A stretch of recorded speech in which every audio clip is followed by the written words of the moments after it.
we go. I do believe we're live.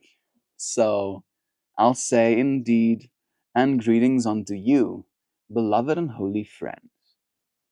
Thank you for joining me again on another conscious evolution, another opportunity for us to consider the centering thought that is the space that we're in.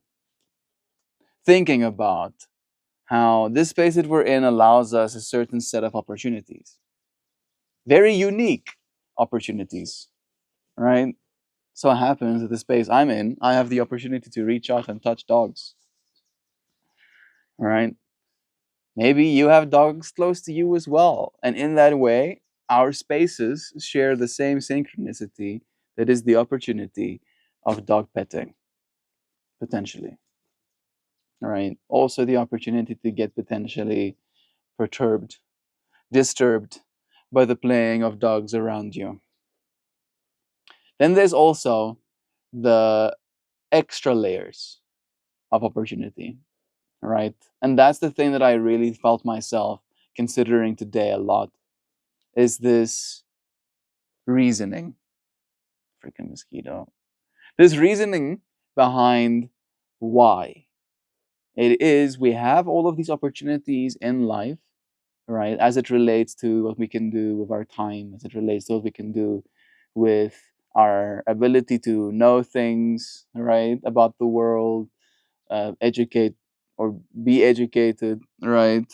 Uh, Learn new skills, our ability to change things in our immediate environment, to change things about our patterns, right? Like we have all of these opportunities, right? And what is it that makes us choose things that's not good for us, right? What is that energy? What is it that finds itself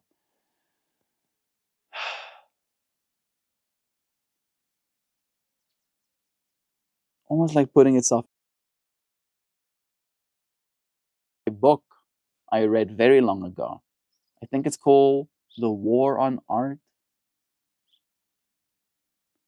And I'm pretty sure that author did talk about how there is something inside of you that's job is to make it as hard as possible for you to make your art to, self-actualize. Because if you truly just did, if you could just like 100%, no doubt, do everything, you would be unstoppable, right? You'd be dangerous.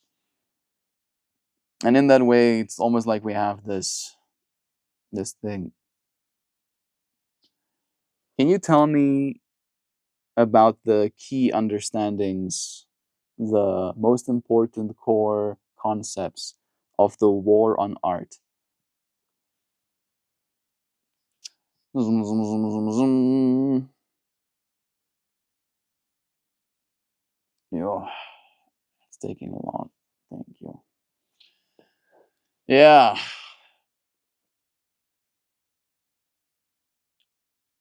Is it just that though?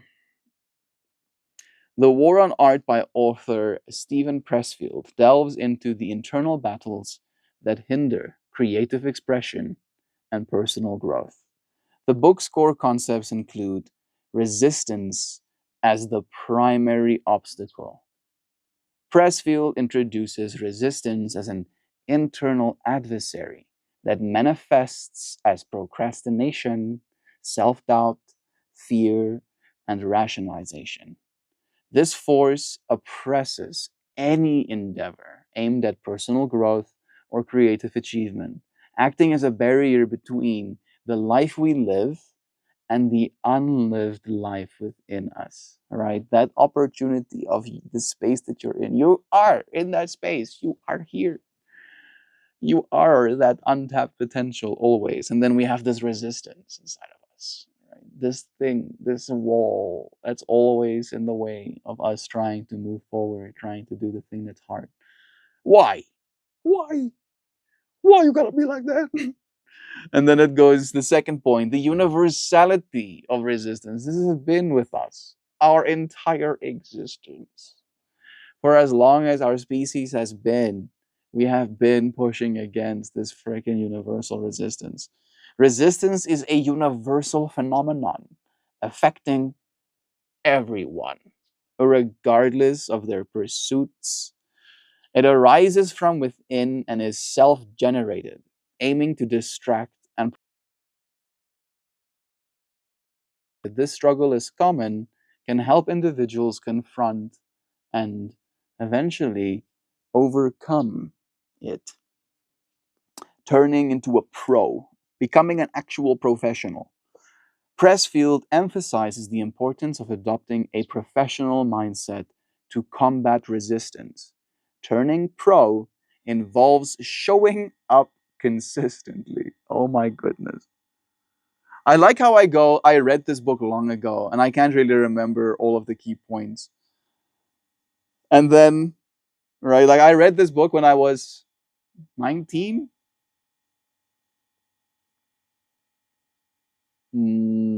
20. When I was 20. Yes, see, this is like, I'm happy. I'm happy, but I'm going to now come back to it again. Turning pro involves showing up consistently, prioritizing long term growth over immediate gratification, and committing oneself fully to one's craft, regardless of external validation or mood. Oh my goodness. Have I become a professional? Yeah! Huzzah! Do the most unprofessional thing, my mind said. Huzzah, professionaling! Wow! I feel good about that. That is, that makes me happy. That makes me very happy. How about that? Hmm.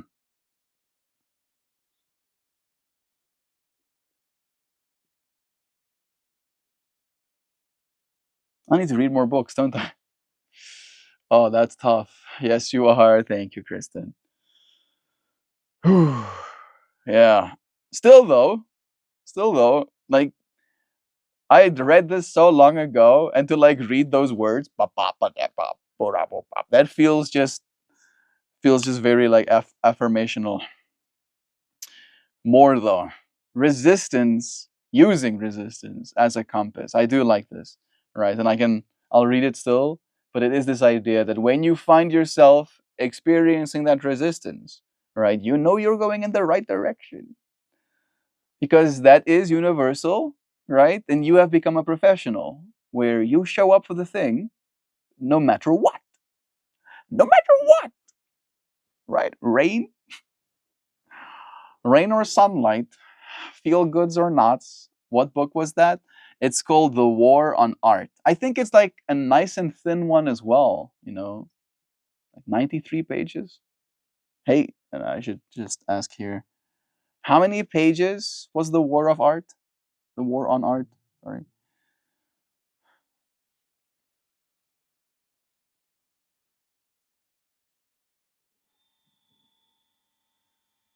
Mm, okay, 165 pages.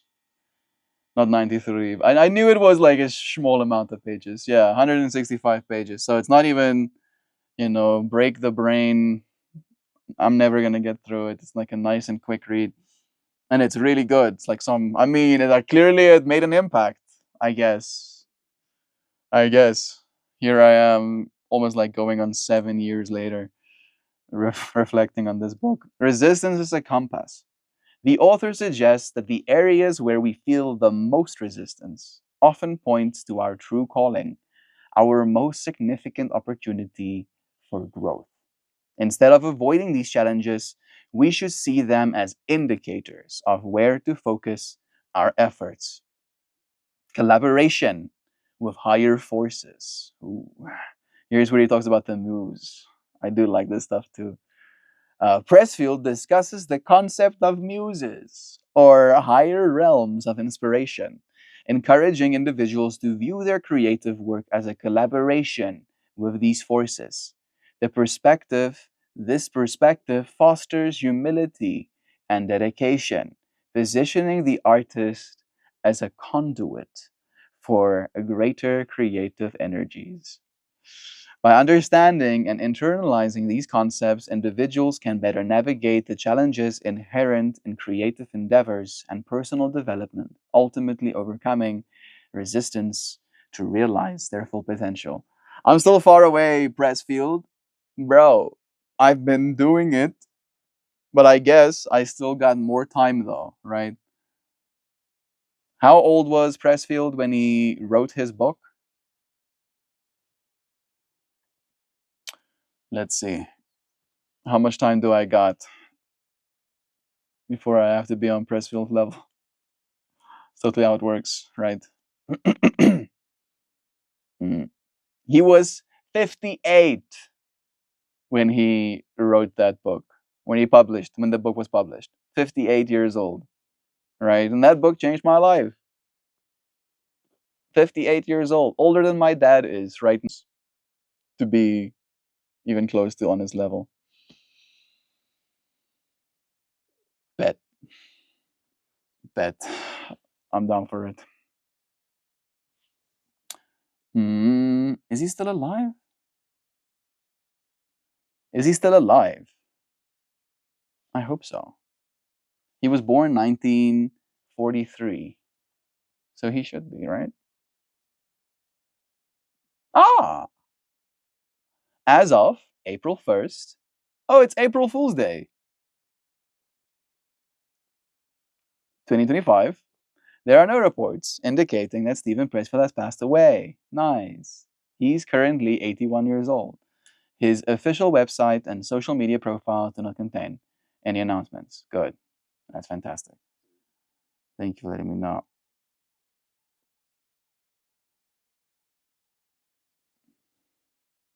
I'm checking on Stephen Pressfield's. You want to see Stephen Pressfield? Here's the man. That's just a dude.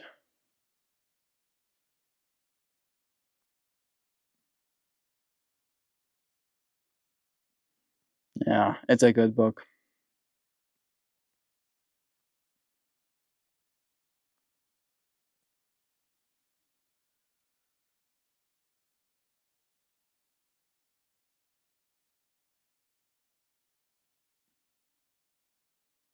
I'm getting caught up in the photographes from the festival.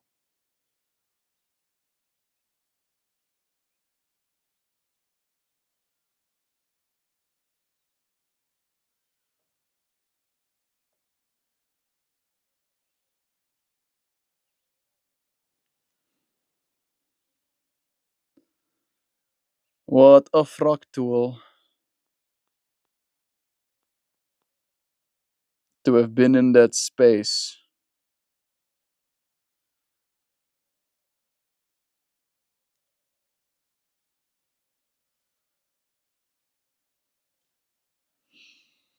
Yeah, life doesn't seem to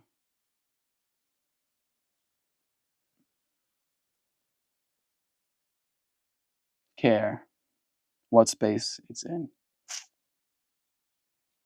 Hello, Steven. Hey, Steven. Uh, wherever you are, just checking in on you.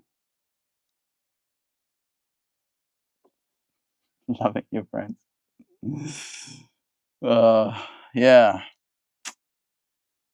checking in on a friend. There are so many teachers in this world. It's interesting what information we find ourselves drawn to. I'm all out of weedsicles, at least on me right now. I'm feeling cold to take my opportunity to finish today's stream. Can I tell you why? And this might be one of those TMI kind of things. The grass is stinky. Yeah. There was some tarps on the grass here. And I did get removed today. That's why I'm back here again. But I think the moisture or something made some of the grass deteriorate. and it's been bugging me, kind of a little bit, a lot. But I've been chill and stuff, right? You didn't notice until just now, until I said something. It comes in waves as well, fortunately, so it's not always bad. But when it's bad, it's like it's so like an. I mean, maybe your mind is like doing a bunch of things. You know, like lawn clippings. Like I don't know if you've ever like stacked lawn clippings on like a little heap, and then if you put your hand in there, or you take a big clump out of it and you smell what that clump smells like, it has a like a sourish, grassy smell to it. It's not like horrific. It's probably not bad for you, but I don't like it. Hey, Jaju, just joining us as I'm jumping ship. I loved you. Sending you blessings. Joe, missed you earlier. Sorry, never. We were here together. So much love. Have the most soul spawn. I'm gonna open it here instead. Okay. Have the mostest soul spun day, everyone. I wholeheartedly love you all so ardently, luminously, resplendently, unshakably, zestfully, tenderly, wondrously, reverently, reverently, blissfully, vivaciously, Mal, as me, and all of you. Oh, so sacrosanct, heart true, magnanimous, soul warm, grace woven, starlit, kin bright, vast minded, balm kind, depth felt friends who honor the space we take and the presence we are. I honor you for sharing your presence with me. It really is a pleasure finding ourselves in the same space again today. I appreciate your love, your time, and I'll see you again tomorrow. Chris and I said hello in my mind for sure, but now I'm wondering if I typed it. I love you, of course. I was saying highs in my minds too. All right. Love is true. So nice having you friends here. Sending you blessings. Holding you close. Seeing you again tomorrow.